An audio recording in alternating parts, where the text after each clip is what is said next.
હાલો દોસ્તો, કેમ છો તમે? બધી મજામાં? તો આપણે કાલે તો નથી આરતી જોઈ વિજય સોક્કા મહારાજાની, તો આજ તો આપણે ફાઇનલ જોવાની છે, તો તમે બ્લોગમાં એન્ડ સુધી બના રહેજો. મિત્રો આપણા વિશાલભાઈ ફ્રી ફાયર રમે, તમને બે શબ્દો કે હાલો વિશાલભાઈ હવે બોલો. તમે આરતીમાં જરૂર આવજો ને પ્રસાદ લઈને એનો લાભ લેજો. જય માતાજી. બધી નાના નાના છોકરાઓ મસ્ત મજાનું ડેકોરેશન કર્યું. તો આ જો આ ભાઈ પણ કે અમે ડેકોરેશન કર્યું.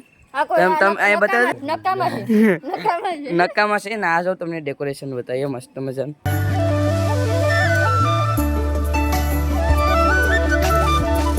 આ બધી છોકરા કર્યું મસ્ત મજાનું ડેકોરેશન. હા હા તારે તને આવડે બોલતા એ તો લાઈક કરી દેજો. હા ભાઈ લાઈક કરી દેજો. આ પણ નાના નાના છોકરા છે અહીંયા મસ્તનું બનાવ્યું, તો તમે એના માટે એક લાઈક ને સબસ્ક્રાઈબ કરી દેજો. હાલો નો સમય થઈ ગયો, બધી છોકરા આવી ગયા ને લાઈટ વહી ગઈ. ના જોઈ લો બધી છોકરા જ આવી ગયા ને અહીં આપણે પ્રસાદીનું કામ હાલ લે. જો આજ બહુ સારી બધી છે બિસ્કુટ ને